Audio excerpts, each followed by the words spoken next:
Johnny Bishop looked at his wife, Beth, hoping she was joking.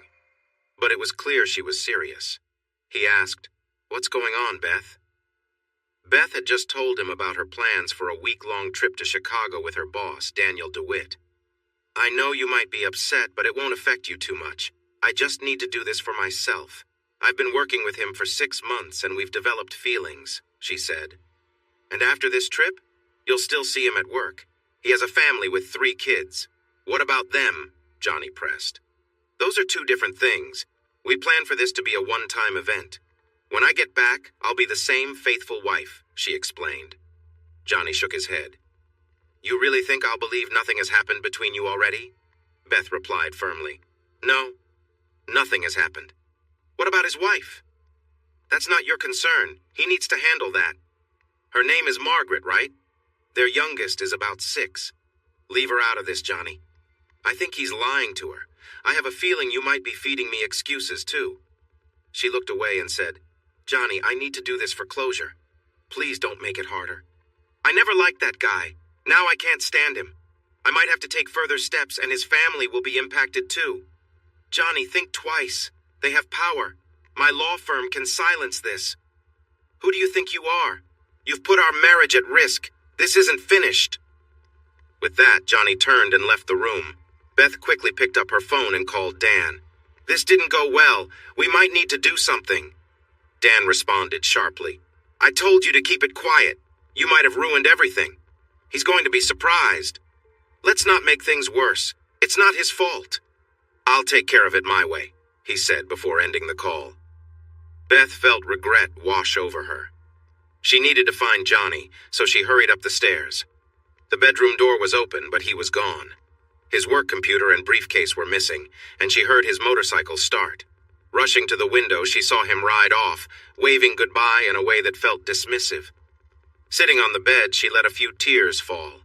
She wanted to reach out and tell him she would cancel her plans and please come back. But as she looked around, she noticed his phone buzzing quietly under the bed, untouched. She felt overwhelmed, and he likely felt the same. She called her dad. Johnny and Beth had met in law school. Beth grew up in a wealthy family, with a father who was a partner in a big law firm. Despite her background, she wanted to do things differently and make a positive impact.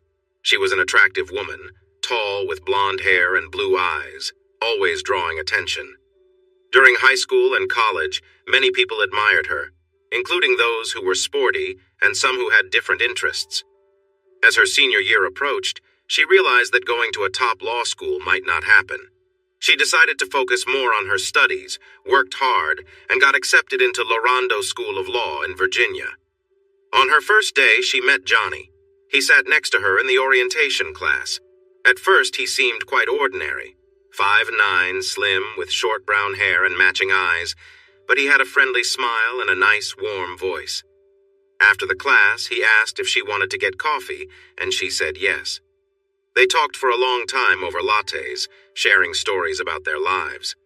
Johnny told her about growing up as an army kid, living in different places around the world. His dad was in the military and his mom worked in advertising. He was lucky to have a scholarship for law school and hoped to work in copyright law, especially for software developers. Beth found him really interesting. After their coffee, he walked her to her one-bedroom apartment nearby. At her door, they smiled and shook hands. Even though they had a nice time, she knew he wasn't her usual type. She often preferred men who seemed more assertive and fit. Johnny, aware of their differences, felt a bit out of place. Fortunately, they ended up in the same classes during their first year, organized by their last names. When they met again in constitutional law, he was happy to find a seat next to her was open. He took it as a good sign. After that class, they had more subjects together: torts, criminal law, and contracts. They kept sitting together, often having lunch in the cafeteria. After one class, he suggested they go for coffee again. In a light moment, he jokingly mentioned marriage. She smiled and said, "I think I need to focus on my studies for a while. Maybe we can talk about that next year." "Do you think a woman should wait until she's married for everything?" he asked playfully. "Absolutely not," she replied with a laugh. "Great, because that time has passed." They both chuckled. "Let's start a study group," Just you and me, and maybe a few others. How does that sound? He proposed. Sounds good. We can meet at my apartment, she suggested. Do what? He asked with raised eyebrows, looking a bit teasing. Study, she said, her eyes sparkling with excitement. Let's start now. Come on. He followed her up the stairs to her door. She unlocked it, stepped inside, and playfully invited him in. Johnny felt a wave of surprise at her spontaneity. Though he had flirted before, Johnny was surprised how quickly things were moving. He thought Beth was a bit impulsive, which he found interesting. Johnny had some experience with relationships. He had met different people, which helped him understand closeness better. Even if he didn't look like a typical heartthrob, he felt confident about connecting with someone when it mattered. As they shared fun moments, it was clear they both enjoyed the spark between them. Soon, they were sitting comfortably on the couch, having a deep talk mixed with light teasing. Johnny noticed Beth's excitement and felt a strong bond growing. He leaned in and they exchanged warm smiles, lost in the moment. I didn't think we'd get this close so fast, he said jokingly. She smiled back. Life can surprise us. Johnny looked at her, drawn to her positive energy. They both sensed their evening had taken a wonderful turn, leading to a special connection. Beth moved off the couch and playfully teased him, saying, We do mix well together. Their moment together left him feeling amazed. As they shared this feeling, she smiled and playfully challenged him with her eyes. He could tell she enjoyed their back and forth, making him feel both excited and a bit vulnerable. You might drive me a little wild, Beth, he said, still joking. She smiled again, seeming in control of their fun, leaving him curious about what would happen next. Later, they shared a quiet moment. This has been really eye-opening, she said. I feel the same. Where did you learn to be so charming? He asked. Here and there. I haven't always been on the right path. There's always been a bit of mischief in me. What about you? He laughed. I have my own tricks. I don't always play by the rules. I see. You know how to win people over. I was definitely drawn to you, she replied with a smile. I'm glad to hear that. How about we get cleaned up and grab some food before we study? She suggested cheerfully. After dinner, they studied hard together until midnight before falling asleep soon after. The next morning, they arrived to class on time, sharing a light-hearted moment before the start. In that first week, they welcomed 2 new classmates, Thomas Kennedy and Jason Burke, along with a woman named Mary Lester to their study group. Mary was a charming brunette, while Thomas was a strong presence with a football background who had suffered a knee injury. Jason was another friendly addition. Everyone was doing well in their studies. As the semester went on, Beth and Johnny kept a relaxed balance, often visiting each other's homes while also making new friends. Beth encouraged Johnny to enjoy his time with Mary, and she promised not to get involved with Jason or Thomas, though she felt a bit sad about that last promise. Thomas was the kind of guy she liked, but she knew jealousy could easily break up their study group. Still, there were many other guys on campus who were her type. On weekends, Johnny spent time with several female students. He advised Beth to be careful about her own relationships, too. She agreed. The holiday break came and went, and the new semester felt much like the first. Both of them earned excellent grades. As summer approached, Beth told Johnny she would be going to Italy for 6 weeks with her mom and younger sister. Her dad would join them for part of the trip. During the summer, Johnny worked on a sailboat, taking people out on the Chesapeake Bay. When he returned to school, he looked healthy and fit. When Beth saw him again, they quickly fell back into their easy connection. Their chemistry was still strong. Beth loved her time with Johnny. They had a special bond, and she valued their relationship. They talked about their feelings and agreed they might not be ready to be completely exclusive yet, deciding it was okay to explore other connections outside their relationship, but not in their shared apartment. They were splitting the rent. Johnny had recently made some good money from selling 2 copyrights to a government agency, giving him both a lump sum and monthly payments. He had financial stability, but they rarely discussed money matters. Beth was always financially secure herself and didn't worry about how Johnny managed his portion. By the end of their second year, they had grown into a more exclusive couple. There was no formal pact. They just stopped dating others.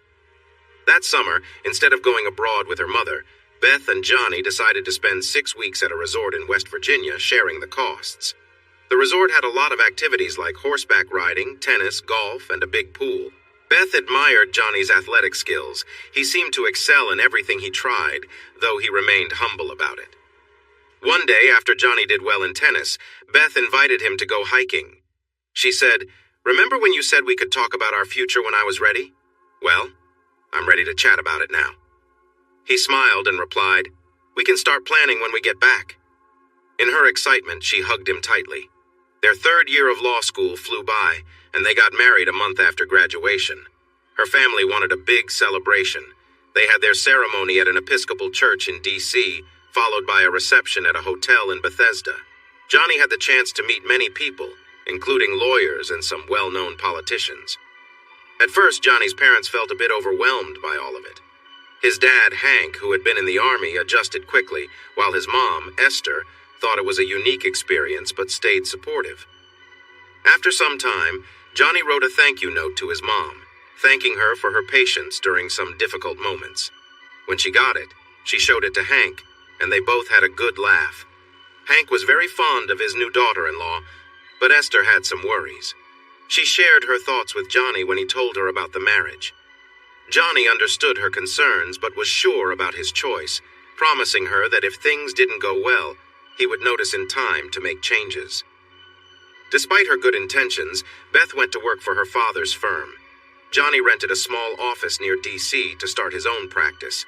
With income from 3 copyrights and another one in the works, he was getting familiar with how things worked at the copyright office. Johnny also had a group of friends in coding who sent work his way. His practice was doing well apart from the money he made from copyrights. Beth's father asked the couple to sign a prenuptial agreement, which Johnny agreed to without any fuss. The agreement was simple. They would keep their finances separate and share household costs evenly, taking into account Beth's health insurance. William Brady, Beth's father, had looked into Johnny before the marriage and found out about his military family and modest income. However, he didn't know about Johnny's most valuable copyright, which made him underestimate Johnny's financial success. In reality, Johnny was quite well off because of his new copyrights, and he put that money into investments. Johnny didn't share this financial success with Beth. In contrast, she often talked about her experiences at the law office, where she worked hard to prove herself, fighting against the belief that she was just given a job because of her father. Despite the challenges, Beth showed how capable she was. She worked hard and built a reputation for being smart and professional, earning a place of responsibility without depending on her father's help. After 3 years, she was on track for a partnership and earning a good salary. Johnny felt proud of her work at the firm and believed in her skills. While he sometimes worried about the long hours she put in, he recognized her dedication to succeed. Their home life was happy. They both enjoyed movies, books, and music, although Beth wasn't as fond of classic country music, which Johnny liked. He wore earphones to enjoy the music by himself. In their relationship, they kept a strong bond. After busy times, they often found happiness in being together, with a song sometimes setting the mood for their moments. The bed never actually glowed. Johnny's work quietly advanced. It was a unique field and stayed off Beth's firm's radar. He also gained several new copyrights. The government had the first choice on those, and they paid well. Johnny set up a limited liability company called TLC to manage his projects and investments. His law practice was separate, and he was the only owner of TLC. So Johnny easily covered his share of the bills, and Beth did too. In her 4th year, she got a case under Dan DeWitt, a partner at the firm. The case needed a major SEC filing to help with a merger between 2 software companies. It was expected that other agencies might get involved since both companies had important software that could give them a big edge in the market. Beth and Dan worked closely from the beginning, along with a team of 6 other lawyers. About 2 months into the project, Johnny met Dan at the firm's holiday party. Before that, he had only seen Dan and his family at firm events.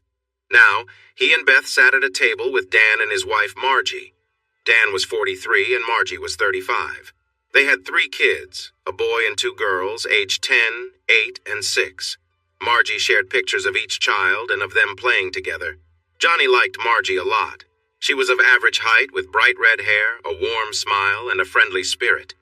She worked part-time as a librarian at a local high school. Johnny learned all this while they talked at dinner as their partners discussed work. After dinner, as the music changed for dancing, Johnny was surprised when Dan immediately asked Beth to dance. Beth looked at Johnny, who frowned slightly. Still, she took Dan's hand and went to the dance floor. Turning to Margie with raised eyebrows, Johnny was happy when she smiled and invited him to dance too. Margie was a wonderful dancer. Johnny was used to Beth's more careful style. With his natural athletic skill, he quickly found a groove with Margie as they danced along to the music. They enjoyed a lively jitterbug, followed by a fast dance and then a slow one. Johnny felt a bond with Margie, and she seemed to feel it too. However, after the slow dance, he suggested, "Maybe we should dance with our partners." Margie gave him a small look of disappointment, but agreed. She said, "Dan has a bit of trouble on the dance floor. I need to remember that." She smiled, looking toward their table. Dan and Beth were already sitting down when they got back. Dan had taken Johnny's chair. Johnny offered his hand to Beth, and she hesitated only for a moment before taking it and letting him guide her to the dance floor. They enjoyed a lovely time dancing to a song with a nice beat. When a slow song started, Beth said, "I see you had fun with Margaret. Definitely, she's a great dancer. I could tell. She must have had some training. She works as a librarian. She just has good moves. Yes, her dancing really stood out to me." "No worries, Beth. I noticed your boss didn't ask me about dancing with you." "Well, he's not very polite. Does that mean he just takes what he wants, Beth?" "Johnny, come on. He and I just work together. He has his own family. As long as he doesn't create problems for my responsibilities. You be careful, Beth." "Got it, counselor."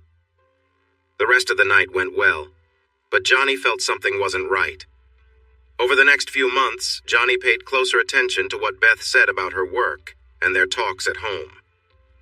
Before and a little after the holiday gathering, Beth talked a lot about Dan and the team. She couldn't share details about their work, but she mentioned personal things, Dan's kids, what others were dating, and some office chatter. However, in the last couple of months, while she still shared some gossip, Dan barely came up. Johnny noticed this change. He decided to look into Dan, the company, and the upcoming merger. He already knew some about the merger. Blackburn Company, the bigger of the two companies, wanted to buy Newstar. Johnny had done some work with Newstar before and had allowed them to use some code, which helped his small business earn money. Newstar's right to use the code couldn't be transferred without TLC's permission. As Johnny researched further, he discovered that the merger wouldn't change that rule. This meant that for the new company to use his code, they would still need TLC's approval. All the required documents were managed by TLC's legal team, including Jerry Dolan, one of the few workers at TLC. Johnny wondered why Beth was connected to this deal since TLC was involved. He thought that as the owner of TLC, his name shouldn't appear in any public documents. There were tax forms, but none would show his company name and should remain private. Maybe the company didn't know about his role, which he thought was a major mistake. However, neither Beth nor anyone else had said anything to him, even though he could make the merger difficult.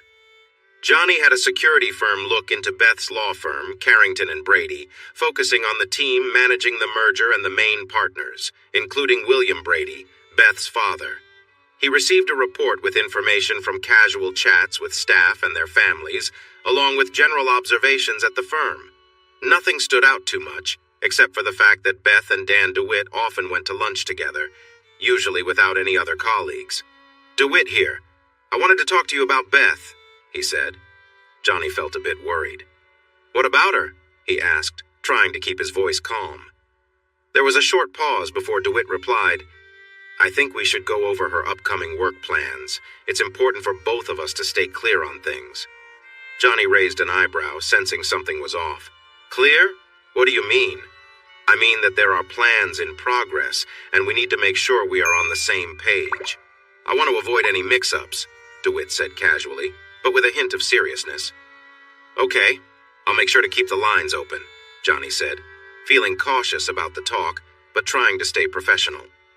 Meanwhile, Beth and Dan were trying to figure out their feelings.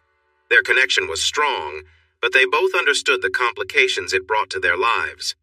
They had lunch at Mason's, where their conversation flowed easily and laughter filled the air. Dan proposed a trip to Chicago, framing it around work talks but suggesting they could enjoy their time together without raising eyebrows. However, Beth felt conflicted. The idea of the trip was tempting, but her commitment to Johnny was a heavy weight on her mind. "I appreciate the offer, but I really have to think of Johnny," Beth said at last, her voice full of uncertainty. Dan nodded, even though he had already booked the trip. He viewed Johnny as someone who could be easily set aside if needed, but Beth's loyalty made him question the situation. After talking about the trip with Johnny, they faced an unexpected problem. The last thing Dan wanted was for Johnny to reach out to Margie about the plans. He thought carefully about how to keep the situation manageable. The next morning, Dan arranged to call Johnny, who was unsure about the discussion but curious enough to listen. "Hold for Mr. DeWitt," came the message. Johnny hesitated but decided to stay on the line, wondering what DeWitt was thinking. As they talked, Johnny remained cautious, knowing it was important to handle personal and work matters carefully. "Bishop, I'm calling to discuss possible issues if you talk to my wife about the trip to Chicago," DeWitt said. "Yeah?" Johnny replied. DeWitt took a moment before saying anything more. "You might face serious problems at work if you talk to her about this." "How? You can't hurt me." "This company is one of the biggest in the country. If we decide to act, it will affect you." "You're very full of yourself, DeWitt. You don't know my job or how it could impact you. If you get involved in my life, I'll do what I need to protect myself." DeWitt was now annoyed. "Go ahead and try. I'm not stepping back, and nothing you do will change that." As he finished speaking, the line went silent. Johnny stopped the recording and saved the call on his phone to share with Beth later. Next, he joined a conference call with Jerry Dolan and Rick Maynard, the investigator he had hired to look into Beth's company. "Listen closely, guys, and make sure to record this," he said, as he played the phone call with DeWitt. After it ended, Maynard said, "That guy seems dangerous. What could he do to you?" "He doesn't seem to know who I am or what I'm capable of. I want you to keep an eye on him and the company and find out their plans. I need to know if they try to dig into my finances, licenses, taxes, and such. If they try that, it could lead to big legal problems." Maynard replied, "Okay, but that could be tricky." "I understand. Do what you can. I'll send you all my account information." Jerry Dolan said, "What about the merger? I'm not sure how important the license is for them. They haven't made many moves towards getting an agreement." "We'll wait and see. It might matter a lot. I have a stable income from the license. Maybe I should think about its worth again." Johnny decided to head home. He had tried to call Beth at work, but they told him she was off for the day. When he called her cell, it went straight to voicemail, and he started to feel worried about her. When he got home, she wasn't there. He noticed some of her things were missing, like her toothbrush and laptop. Using a phone tracking app, he found out she was at her parents' house about 5 miles away. He ordered a pizza, opened a beer, and had a simple dinner. After that, he got in his car and drove to the Brady's home. The lights were on, and there were several cars in the driveway, indicating some sort of gathering. He parked near the entrance, got out, and walked up to the door. There was no music playing. He rang the doorbell. Beth's mother, Livia, answered the door. She looked worried but let him in. "You should come in, Johnny," she said softly. In the living room, he saw Beth sitting next to her father, William, along with 2 lawyers from the firm he recognized, and DeWitt. William said, "We were just discussing you, Johnny, about what to do regarding everything happening right now." "Oh? Have you made a decision?" "Well, we wanted to reach out to you so we could talk. All of us." "Okay, let's talk. I'm curious if your group plans to take a tough stance. That's what was hinted at before. And your daughter?" "We'd prefer not to take any drastic measures." William kept his calm demeanor. Johnny looked at Beth. "Are you still planning to be with him?" Livia quickly interjected. "Johnny, don't be rude." "Sorry, Livia, but that's what Beth said earlier. Of course I'm interested." DeWitt opened his mouth to speak, but William signaled him to stay quiet. William said, "Johnny, You should know that these workplace relationships happen. It's common with the job pressure and shared challenges. So what do you want me to do? Just let things unfold. What's the harm in waiting a week? William's face was serious. Johnny replied, That's not happening. If she goes, that's the end for us. If she leaves with me tonight, maybe we can fix things. I hope so. William remarked, Maybe we're at a standstill. Johnny focused on Beth. Forget all this. The car is outside. Come home with me so we can talk without this stress. DeWitt got up from his seat. Johnny stood as well, feeling his size. Johnny chuckled lightly. Come on, let's see what you've got. He held out his hands. William urged DeWitt to sit down. Stop! Stop! Beth shouted. DeWitt hesitated, then sat down again. Johnny stayed standing, watching Beth. Now or never. She smiled, remembering a song they both liked. Johnny sang softly, Tomorrow will be too late. It's now or never. My feelings can't wait. Beth rose and walked toward Johnny. She looked him in the eyes and said, I can come home tonight, but I need to make my own choices. Johnny replied, I'm truly sorry to hear that. The invitation is off the table. As for you, I'll follow the right steps to address my concerns before you leave. William stood up, saying, That would be a significant mistake, Johnny. I won't hold back. Johnny pointed at William. You talk a big game, but it doesn't mean much. Let's see. He turned to leave, but noticed a strong man by the door. Johnny hurried up the stairs as he saw the figure. He knew this house well and could hear heavy footsteps behind him. Turning a corner, he stopped and waited. As the footsteps got closer, Johnny stuck his foot out, causing DeWitt to trip. He quickly moved down the stairs. DeWitt was now near the door. Without thinking, Johnny jumped from the last step and collided with DeWitt as he tried to dodge him. DeWitt fell down hard. As Johnny left the house, he might have accidentally brushed against DeWitt, but Johnny didn't turn around. He was worried about what might happen next. He got to his car and climbed in just before he saw William and Beth come out of the door. He started the engine and drove away. On the way home, Johnny thought about what happened with DeWitt. He worried that DeWitt was in bad shape after their encounter. So he parked far from his house and walked quickly there. There were no police around. Johnny entered through the back, grabbed a few things, and left the same way. There was still no sign of law enforcement. He returned to his car and drove away from the neighborhood. He decided to stay at an apartment that his law firm used for guests. Knowing where the key was, he went there, set up his computer, and tried to relax. He used the computer to check the security system at home. Everything looked normal. He turned off the lights and locked the doors, changing the code to keep Beth away. Soon he fell asleep. Meanwhile, at the Brady home, DeWitt started to feel better after a while. With help from Beth and Livia, he sat down in a chair, supporting his head with one hand and resting the other in his lap, making soft sounds of discomfort. Did you call the police? He asked. William replied, No, we were in a tricky situation. DeWitt might have recorded what happened. I thought we could handle it ourselves, but I see now that was a mistake. DeWitt said, Let's move forward as we planned. Beth interrupted, No, this has gone too far. I feel responsible. She became overwhelmed and left the room. Beth went to her old room, locked the door, and sat in a chair, trying to calm down and think about what had happened over the last few days. William looked at DeWitt, noticing the bruise forming above his ear. DeWitt seemed a bit shaky, and Livia brought him a glass of orange juice. The other lawyers had already left. William gently placed his hand on DeWitt's knee. You and Beth have both made mistakes. If she weren't my daughter, I would seriously think about her actions. We haven't done anything terrible yet, and she is your daughter. If Johnny carries out his threats, what will you do then? I have my own family to think about. We will be all right. We haven't done anything too serious yet. That counts for something. Then, nothing more should happen between you and Beth. Understood? Yes. Can she be replaced on the SEC matter? Well, maybe. It won't be easy. But yes, that needs to happen. I don't want you two working together anymore. I like Johnny, and I think Beth has been making some wrong choices. You both have messed up. Livia said, Many people are making similar choices.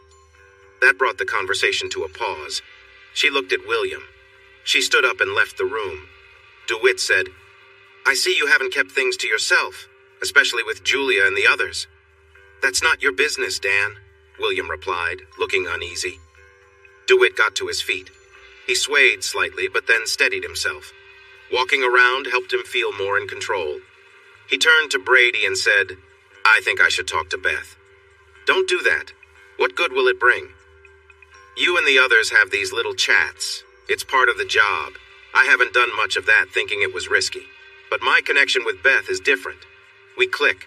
I don't want to lose that." William felt unsure. It was true that co-workers sometimes formed secret relationships. There had been one complaint that was quietly resolved. DeWitt was important to the company, especially during tough times. He was leading a crucial case for the firm. William knew he couldn't lose DeWitt, and DeWitt was aware of this too. Then there was William's own marriage, which seemed shaky after what Livia had said. William said, "Dan, she's married. Until now, her marriage was strong, but now it looks weak. If you keep going this way with her, she might lose her marriage." DeWitt responded, "I really care about her. It was just a moment in time. That's not the issue. That moment could lead to more if what you say is true. I want to see where this goes. I met her husband. He probably won't come back to her after her wish to go to Chicago." William thought for a moment and then said, "I'll talk to her." He knocked on Beth's door. No answer. He knocked harder and called out, "Beth, we need to talk about this. Dan is waiting." Beth heard him. She had been thinking about her choices. She cared for Johnny, but also had feelings for Dan. But Dan was married with children, so he was off limits except for friendship. She wanted both Johnny and Dan and was trying to figure out how to balance that when her father knocked. She got up and opened the door. They walked to the living room in silence. When she arrived, she felt relieved to see that Dan looked alert but stressed. She thought he was lucky to have avoided a bigger conflict with Johnny. She worried that Johnny might hurt Dan. She said, "Dan, you can't confront Johnny. He's really angry and he could hurt you." Dan frowned. "He's small and quick, yes, but I could handle him." William wanted to stop any trouble. He agreed with Beth about how that could turn out. He said, "It's simple. No matter who wins, you both will end up with nothing. Let's not fight." Dan looked at Beth. "What do you really want, Beth?" "I want everything, of course." "Like what?" "I want to marry Johnny, and I still want a relationship with you. I was trying for that, but maybe I approached it wrong. I still want both, but if I have to choose, I'd choose marriage. I'm sorry. You'd feel the same." Dan replied, "I'm not so sure about that. You can't be sure either. We won't know until we try." Beth nodded and said, "But if we try, he would definitely leave me. If he knew, maybe, but he might not. I wish you had gone with the plan. If I did and we got caught, he'd leave me for sure." She paused. "I don't want that. I really don't." William spoke up. "Let me see what I can do. He's upset now, but maybe he'll calm down." Beth asked, "And if he doesn't?" "I don't know yet. I'll think about it." DeWitt asked, "Beth, are we still going to Chicago on Friday?" She replied, "Let's see. Don't cancel the hotel or flight just yet." She stood up and headed upstairs. DeWitt left soon after, and William went to his room feeling uncertain. The door was open, so he stepped inside. Livia was there, sitting up in bed and reading. She looked at him and said, "You made a fool of me for years. Who's the fool now?" "Me, I guess. But you know I love you." "I know. Some kind of love, at least." He sat on the bed and leaned over to kiss her forehead. Even in her mid-50s, she was still attractive, a more grown-up version of their daughter. They shared a bond, although it wasn't often. William had found other ways to deal with the stress of being a provider, and now they needed to settle things since the truth was out. Thinking of others while William supported her made her feel good. As always, William was attentive, and she appreciated it. Livia said, "Thanks, that was nice." William felt happy to hear that. He decided to wait until morning for a more serious conversation. They both drifted off to sleep peacefully. The next morning, before they left for work, Beth called Johnny. She was surprised when he answered. "What is it?" "I want to invite you to dinner. We need to talk." "What?" "Your father will have someone ready to confront me again. Your family is a lot." "Not at their house, silly. At a nice restaurant, my treat. Maybe Rosario's." After a pause, Johnny replied, "What time?" 7. I'll book a table." "Okay. But Beth, if things aren't good, it might get tense." "I care about you, Johnny. I had nothing to do with what happened at my parents' house." "See you then." He hung up. After work that day, Johnny returned home, feeling cautiously hopeful. He had spent the day going through the documents filed that morning about the merger. Many people were working on it. A key point was that the issue with the TLC license was downplayed in a short comment, suggesting the license had transferred without issues. Johnny felt confused. He was surprised to realize that the license was more important than he had thought. If not, why was there a need for secrets? He chose to dress simply for dinner and arrived 10 minutes late. Beth was waiting in a quiet booth. She stood up to greet him with a hug. He accepted it, though he felt a bit uneasy. They sat down and he asked, "Why are we here? You were clear before." "I want to talk about everything, Johnny. My dad, well, he has had some outside relationships at work. I thought I could handle it. Dan wanted to keep it hidden. I didn't. Maybe I was wrong. But please don't tell his wife." "I haven't made up my mind, Beth. She deserves to know if things get serious." "Is that a threat?" "It's just how I feel. I met her. I respect her. I want to be clear that my relationship with Dan is just that, nothing more. We got close during the case. There was some flirting. He has his appealing points. So, are you saying you would go after him?" Well, yes, but I don't want to lose you." "You just did." Johnny stood up and walked towards the door. Beth was shocked by his sudden move. She thought they could talk it out calmly. She stood up and followed him, drawing the attention of other diners. "Wait, please, I won't do it, Johnny." He kept walking. She caught up with him outside at his car, and he let her come closer. He faced her, silently looking at her. "I won't do it. I won't." She was upset, but her tears were more from frustration than true sadness. "What do you mean, you won't go to Chicago? You won't pursue Dan? Or do you mean you'll stay true to your promises? All of it." "Johnny, I love you. I won't be with anyone else." "Ever?" "Well, as long as you're alive and we're married." She shook her head. But she was a lawyer, just as he was. He sighed. She said, "Come back to dinner." He went back inside with her. More curious looks followed. They sat down again. The waiter came to ask about drinks, and they ordered a bottle of wine.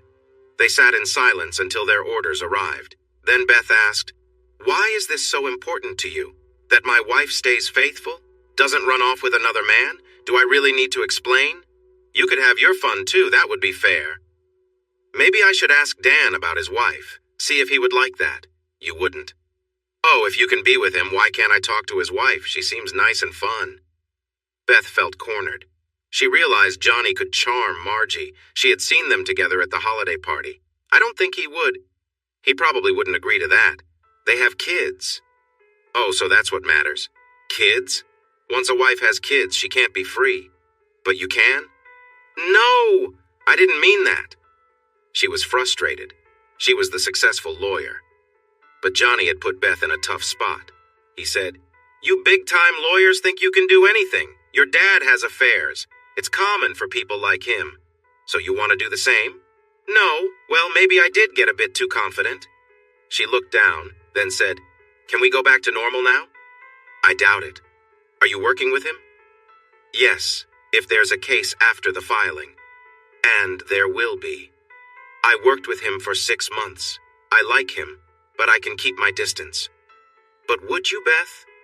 "If I promise to stay true to us, I will. You made vows at our wedding. Are you staying true?" "So far. But I'm confused by how you feel. Being with Dan would just be distraction. It would help with the tension between us. Why is this such a big deal?" "I don't know. I guess I need to think some more. But Beth, if you get involved with him, you need to talk to me first. You can choose what to do, but I can react however I want. Right now, that means we might need to separate. Think it over." She still had some hope. "Do I get Margie?" Beth was surprised. "No, leave her alone. She has kids." "It would just be friendly, Beth. Ask him, see what he thinks. It could be a test of character." Beth smiled. "If I ask him, he might confront you." "Beth, he can't do much to me unless he has some big plan. Is he going to do that?" "No." "Then ask. I'm curious." "Okay, you asked for it." They finished their meal, but the issue was still uncertain. Beth asked, "Should I come back home? I don't like staying at my parents' house, especially now that things had changed with her mom." "Okay. It's our house. I'll see you there? Yep. As Johnny drove home, he thought about her last comment. He began to wonder if Livia was the smartest among them. Beth moved back in. She hadn't brought much, so it was easy. They didn't talk a lot, but when Johnny came out of the shower and saw Beth, he paused for a moment. Then he decided to join her in bed. The next morning, Johnny reminded Beth to ask about Margie. She rolled her eyes. At work, he got Margie's cell number and called her. When she answered, Johnny said, "Margie, it's Johnny Bishop." "Hi, how are you?" "I'm fine. I was wondering if I could take you to lunch." "Oh, that's unexpected." She sounded careful. "I wanted to talk about our spouses. They've been working closely together for a while now." "Ah, I see. And you think we should do what?" "Meet and talk." "Okay, where?" "Silvio's on Carter?" "Sure. 12:30? See you there." They met at 12:30 and sat in a booth. Johnny realized that his first impression of Margie was right. She was indeed very attractive, with beautiful red hair. "It's great to see you, Margie," he said, offering a warm smile. Her eyebrows lifted in surprise. "Are you showing some interest?" "Maybe a little. By the way, has Dan mentioned the work trip to Chicago next week?" "Yes, they are almost done with the paperwork. They don't really have business there. It was supposed to be just Beth and Dan, not for work." Margie paused, looking thoughtful. "I've always been curious about that law firm, but Dan hasn't ever mentioned anything, at least not to me. He wanted Beth to keep it from me, but she just told me she needed a week with Dan."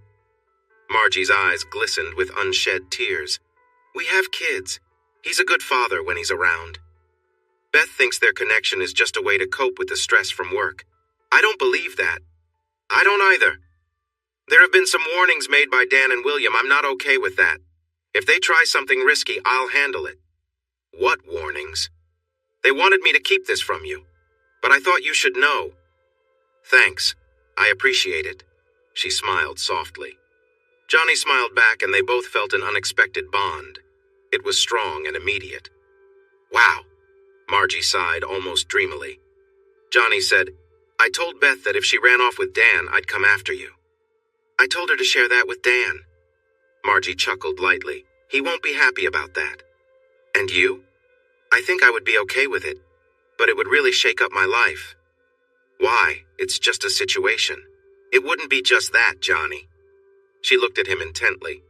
"Maybe not, Margie, but you know what? It could be exciting. You're married, but if we considered it and they did too, you could leave her. I have 3 kids and Dan is a good father to them. Up until now, he's been faithful, but he was planning to deceive you." "True." She looked sad, lost in thought. "Margie, you are a truly amazing person. If they wanted to change things, I'd be open to it. But as you said, you have more at stake. We might never have anything steady." A spark lit up her face. "A temporary arrangement, huh? Now you've caught my attention." She moved a bit closer, her eyes shining. Just then, their waiter arrived, giving them an interested glance. "Could I get some coffee, please?" Johnny asked. The waiter nodded and went to place their order. Margie said, "If they head to Chicago, you can spend time with me while they're away." "Deal. Do you think Dan will agree?" "We'll just have to wait and see." "I'm hoping." She leaned closer to Johnny. Just then, the waiter came back with their coffee. Johnny didn't feel shy, and he was glad to see that Margie wasn't either. He said, "Let's enjoy this drink and see what happens." That's what they did. Johnny thought about asking Margie to meet later, but felt it would not be right to Beth. Beth was his wife. If she stayed loyal, he would too. When Beth saw Dan at work, she asked to speak privately. They went into his office. She said, "If I go to Chicago or start something with you, Johnny will leave me, unless—" "What do you mean?" "Margie. What about her?" "He might be open to a change. I take you, and he takes her." Dan's face turned red, and he stood up quickly. "That's it. I'm going to talk to him." "Oh? Like you tried the other night?" "I'd be cautious if I were you." "I didn't mean that. I'll speak to him about his business." "Why? You want to be with his wife, and he wants yours in return. Seems fair, right?" "No. And even if it is fair, I won't go along with it. Margie wouldn't either. She's a mother. She's a woman. They seem to get along well at that party. Maybe you should ask her about it. We'd have a whole week to sort things out." He looked at her. I won't. That's my decision. We can just go to a hotel this afternoon. I guess you don't want me as much as I thought. Johnny is aware. Leave him alone, and me too. She walked out of the office. That night when Dan got home, Margie was there, but the kids weren't. They were with her mom. Margie was in the living room and nothing was ready for dinner. Dan suddenly felt anxious. He asked, "What's going on?" "You were planning to go to Chicago to see Johnny's wife, all while lying. What were you thinking?" I got close to her at work, all the partners. But you didn't do anything until now. I still haven't, but it seemed like you were going to, if Johnny hadn't stepped in. Beth refused to agree to his idea. Unbelievable, he said. He's not the one at fault here. You and his wife started this mess. I told her you wouldn't go along with it. He paused. But you would, wouldn't you? You want him? Yes, I do. So there. Margie seemed annoyed, but after saying this, she looked more energized. Dan stepped back. I can't. No. Even for a week with someone as interesting as Beth? Dan didn't answer. Margie moved closer and he felt overwhelmed. She leaned in and whispered, You have to be more appealing than he is. You'd make Beth very happy. We have kids and I'm not. Why are you interested, if I'm so much more appealing? Dan, Johnny and I might connect. I'm drawn to him, even if he doesn't match up to you. Dan felt himself drifting away, struggling with the feelings. Margie noticed and leaned in closer, keeping his attention. She drew him closer, her energy clear and strong. It was a way she often approached things when she wanted something, and once again it worked. Dan felt a rush of excitement. Margie took charge, saying firmly, Take off your pants. He did, feeling exposed. Margie stood tall and confident, asking, What do you want, Danny? I want you to be with me. Say please, she pushed him. Oh, please, Margie, please be with me. She replied with focus, her eyes locked on him. Dan felt lost but also enchanted. He gave in to the moment, overwhelmed by the feelings. As the moment reached its height, Margie paused, studying him. He was still trying to catch his breath. She smiled softly and said, Danny, I'm going to make my own choices, whether you join me or not. It's up to you. You don't make things easy, he said quietly, a hint of surrender in his voice. No, but you prefer it that way. He stayed silent. Danny, who's in charge here? Danny? You are. You're lucky I understand you, Danny. And you're lucky I'm letting this happen, she replied, steering the situation. I know. I'm a fortunate man, he said, accepting her control. She rarely took charge, but when she did, he always noticed. Asking him to embrace something as big as Johnny was risky, yet it seemed to be working. She moved purposefully, reminding him of her hold over everything that had happened. She leaned in and said softly, You're strong, but you're mine now. Her words hung in the air. He didn't respond but felt he had given in. She had control, and he accepted it fully. Afterward, she got up and left him in a daze. She went to the kitchen while he slowly regained his thoughts. He headed upstairs to shower, the warm water clearing his mind. The reality of what happened started to settle in. His faithful marriage had taken a turn, and everything he knew felt like it was changing. As he reflected, he couldn't shake a feeling of unease. The idea of this new arrangement troubled him, but he knew it was a path he had somewhat agreed to take. No matter how hard he tried, he couldn't forget it. That's what she wanted, Johnny's presence instead of his. Thinking about this brought up mixed feelings. It wasn't the first time in their marriage that he had thought about her being with another man. Back before they had kids, their friend Damon often teased Margie. She would flirt back, and Dan felt a jolt of excitement. He imagined them slipping away together. Damon never actually acted on those feelings, but Dan had thought about it a lot back then. Damon moved away, and the thoughts faded. Dan hadn't truly figured out why he reacted this way. He noticed his own patterns, but felt uneasy about them. When Margie admitted she liked Johnny, it made Dan feel uncertain. He couldn't help but feel upset. How could this happen? But deep down, he knew it wasn't really Margie's fault. She wouldn't have been interested in Johnny if he and Beth hadn't planned their own trip away. As the water in the shower cooled down, so did his frustration. He turned off the water, stepped out, and continued to think. Even though he felt uneasy, he couldn't ignore his deeper feelings. Dan was someone who stayed calm and thought things through, which helped him in his job. He tried to apply the same thinking here. He got dressed and went downstairs, hearing Margie in the kitchen. She was enjoying a snack, and when she saw him, she smiled playfully. "Please don't make this harder, Margie," he said. Her smile widened. "Only when we're alone, Dan," she teased. "Like now." Meanwhile, Johnny and Beth spent a quiet evening at home. They shared a peaceful moment before going to bed without talking about their future plans. The next day at work, Dan walked into Beth's office. "We're ready for Chicago," he said. Beth looked surprised. "What do you mean?" "We're set. I agreed to let Margie spend time with Johnny." "I didn't expect that," Beth replied, clearly confused. Dan explained, "It's because I care about you, Beth, enough to let Margie be with Johnny." Beth's confusion shifted to happiness. "Well then, what should we do for fun in Chicago?" They excitedly began to plan their time together in the city. Meanwhile, Johnny received a call from Margie. "Lunch?" she asked. "Sure. Same place as usual. I've got big news." They met at their usual spot. Johnny, curious, asked, "So what's the news?" Dan agreed. "We have the whole week. The kids will be with my mom from Thursday to next Saturday." Margie smiled brightly, and Johnny felt a surge of excitement. He scooted closer to her in the booth. With a playful grin, Margie asked, "All this time just for me?" They had their usual waiter, who seemed interested in their energy when he came over to take their drink order. Margie gave him a warm smile, but kept her focus on Johnny. "Bring us half a bottle of the house white," Margie said. "Right away, ma'am," the waiter replied as he walked off. Margie chuckled. "I think he's used to seeing us now and maybe wonders what's going on." Johnny laughed too. "If you keep teasing like that, I'll need to catch my breath." They shared a laugh, then continued their lunch, enjoying the excitement of their upcoming plans. He pulled back his hand and offered her his napkin. Margie tried to clean up a bit, and then put the damp napkin on the table. Soon the waiter came back to take their orders and noticed the napkin. Johnny ordered a salad, while Margie chose a small quiche. As the waiter was about to leave, he picked up the napkin and said, "I'll bring you a dry one." He left quickly.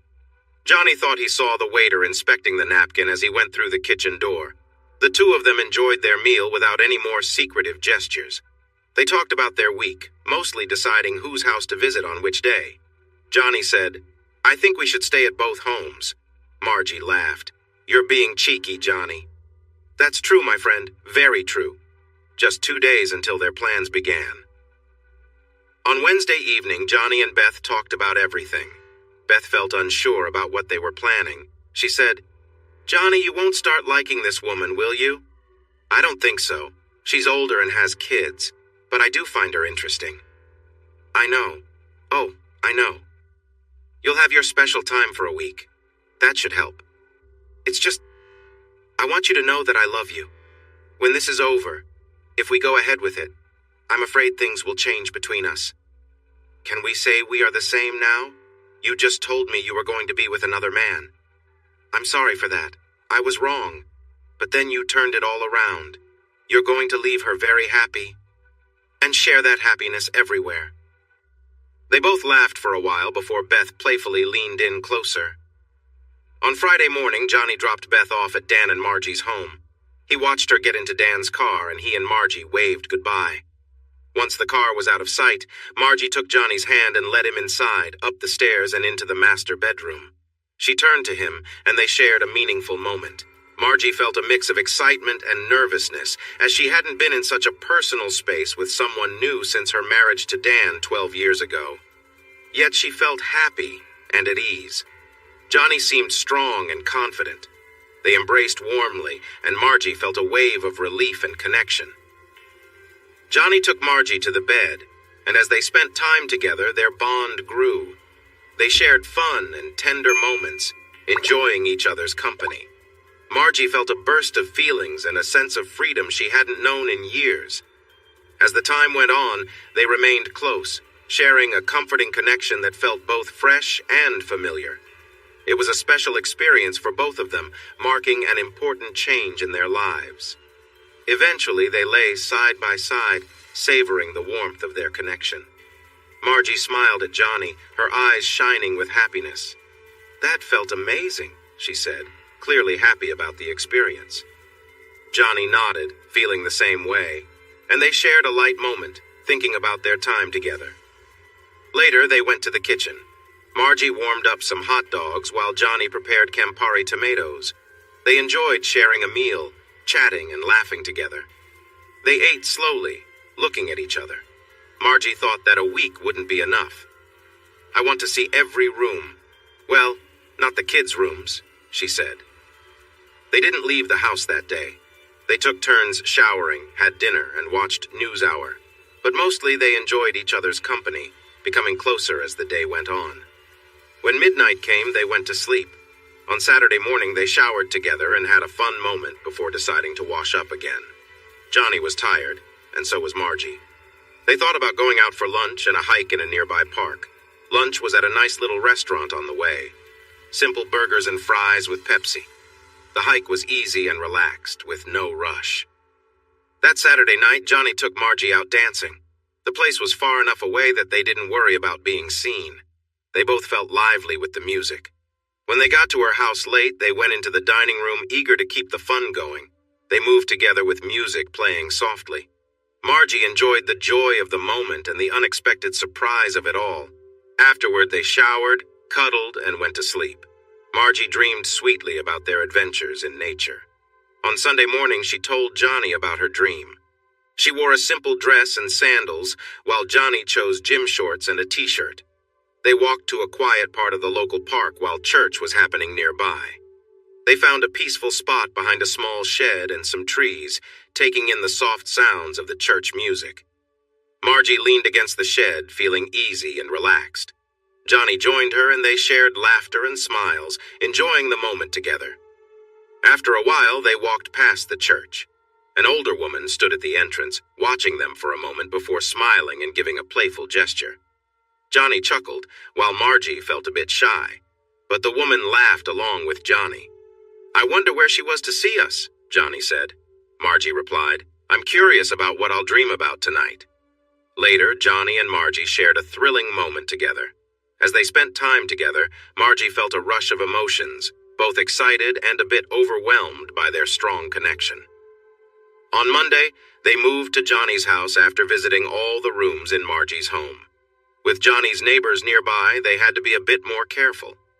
Still, they made the most of every chance to be together, enjoying their time as much as they could. Margie realized she was starting to fall in love, which made her feel sad because she cared deeply for her husband and family.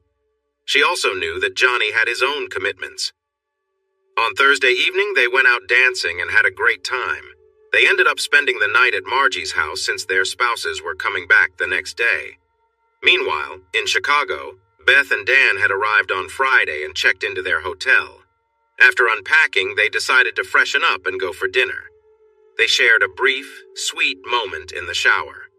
Once they got dressed, they went to the hotel dining room for a nice meal. However, Dan felt a bit tired and said he wanted to save his energy for later. After dinner, they headed back to their room. With a little encouragement, Beth managed to bring back a romantic mood between them. They shared gentle moments, getting closer as the evening went on. Dan moved closer to her and she thought, "This feels nice." After a little while, they both felt content and relaxed. They shared a short embrace and he asked, "That was better, right?" "Yep," Beth replied, heading to the bathroom to freshen up. When she returned, Dan was already asleep. In that moment, Beth realized she might have made a mistake, but there was no way to change things now. She thought about Johnny and Margie and figured they were probably enjoying their time together. Eventually, she fell asleep, feeling heavy with her choices. In the middle of the night, she had a strange dream that Dan had shrunk to the size of a tiny cat. She woke up startled, not from the dream, but from Dan's snoring. The next morning, Beth woke up early and snuck into the bathroom for a shower and to brush her teeth. When she came back, Dan was awake. He gave a little reaction, but she gently said, "Brush your teeth first. Then we'll see." Dan understood and went to the bathroom. Beth watched him, thinking about everything that had happened. She decided to see how he would respond to her next request. When Dan returned, Beth was sitting on the couch, deep in thought. She spoke confidently, asking him for a small favor. Dan eagerly agreed, happy for the chance to make things right. Beth felt empowered as she watched him follow her instructions. When they finished, she pointed to the bed, suggesting it was time for a fresh start. "On your back," Beth instructed. Dan quickly turned onto his back, looking up at her. She leaned over him, taking charge of the moment. She said firmly, "Wait for my signal, do you get it?" "Yeah, Beth." Beth felt strong and in control as she guided the situation. After a while, they both calmed down, breathing steadily. Beth sat up and said, "I can see what moves you, and I'll use that. Got it?" "Yes, Beth," she smiled. "If you ask nicely, I might give you something you want." Dan hesitated, but she looked at him expectantly. He softly made his request, and she nodded, pleased with his answer. For the rest of the week, Beth enjoyed her time with Dan. They went out for dinners and shows, spending quality time together, while Beth stayed in control of their relationship. She was imaginative and confident, exploring their new bond. Eventually, their time together had to wrap up. On Thursday morning, they packed and prepared to go home. Dan was worried about how things would be when they returned to work. Beth reassured him, "Don't worry, Dan. I'll keep it professional at work, at least where others can see. We'll manage the rest privately." Dan said, "Thanks. I had a great time." Beth laughed. "So did I. Here's a little something for you." She took out a small ribbon and gave it to him with a smile. Dan felt shy but accepted it, knowing that their relationship had changed. He said, "Yes, Beth." He felt excited all the way home. It was 5:30 when Beth and Dan arrived back at Dan and Margie's house. Johnny and Margie were waiting for them. As they pulled up, Johnny and Margie waved and welcomed their spouses with warm hugs. The four didn't chat much then. Johnny took Beth's bags to their car and they drove away. On the way home, Johnny asked Beth, "So, was it what you hoped for?" She said, "That's a tricky question." "Why's that?" Beth thought about how to explain her time with Dan in Chicago. She felt a connection with Dan, but didn't believe Johnny and Dan had any reason to work closely together. No business or personal links. She replied, "At first it was tough. I felt frustrated, but then things changed. After that, our relationship grew and it became enjoyable." Johnny thought for a moment. He said, "How will things be at work?" I told him I'd keep things professional in front of others." "What does that mean? This week was supposed to end it." Beth smiled at Johnny and asked, "How was it with Margie?" Johnny paused, sensing her curiosity, but chose to be honest. "It was great. It felt as good as it ever has with you. Maybe even a little more exciting." "Did you talk about their relationship?" "No, we didn't discuss our spouses. Does she have any effect on him like you did?" "Sometimes. Not quite the same, though. I wanted to follow my own wishes, and she has a family to think about." "Yes." Beth thought for a moment. "I wonder how they are doing now. They won't pick up the kids until Saturday morning." Margie and Dan entered the house and exchanged glances. Dan had thought about what to say to Margie, but hadn't made up his mind yet. "How was your week?" she asked him. He looked down at the floor. Margie, always attuned to her husband's feelings, said, "She seemed to really affect you, didn't she?" "Yes. At first I tried to stick to the plan you suggested, but she quickly saw what I was trying to do." "So, how did it go?" "It was important." He paused, then added, "She made me promise to keep something from our time together as a keepsake." Margie was curious. "What do you mean?" Dan took a moment to think. "It feels like a fresh start for both of us." She smiled. "Oh, Danny, this could lead to some exciting times ahead." The time he spent with Beth had helped him accept his own feelings more. Margie told him to kneel in front of her and talk about everything he had done with Beth. As he spoke, she seemed to enjoy hearing it, making the moment special for them both.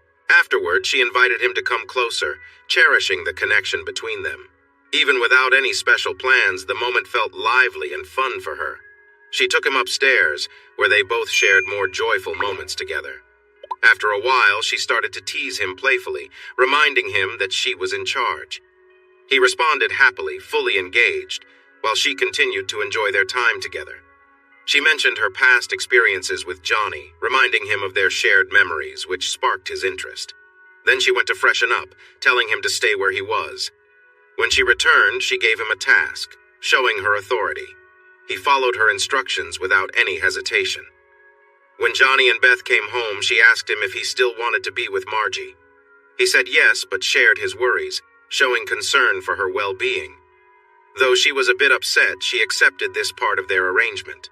They went upstairs together, where Beth made sure their bond stayed strong.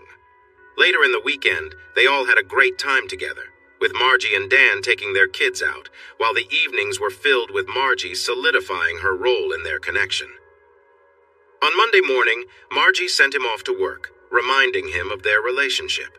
At work, he felt a bit nervous about Beth, knowing they had some things to sort out when he saw her arrive. Dan called Beth into his office to share his thoughts about their unusual setup. Beth noticed he seemed open and checked in with him about his talks with Margie, hoping to ease any worries he might have about their plans going forward. "He's serious about this. It applies here too," he said. "Okay." Beth smiled at him. "But that doesn't mean you get off easily. Do you still have the ribbon?" "Yes, she made me wear it." "Let me see it." He showed her the ribbon without hesitation. She laughed. "Wow, that's a big one. Margie's lucky to have it." After that, Beth left the office. It wasn't easy for Dan to quickly gather himself afterward. For 2 months, things continued like this. Johnny and Beth fell back into their usual routine, but it took some adjustment.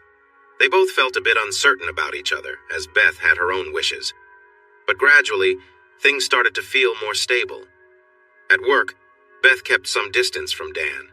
Sometimes she asked to see the ribbon when they were alone, but she never took it further. Deep down, she was curious. One day, Beth got a call from Margie. "Beth, can we have lunch? I need to talk to you," Margie said. "Sure, but..." "Let's meet at Giorgio's tomorrow. I'll get a booth."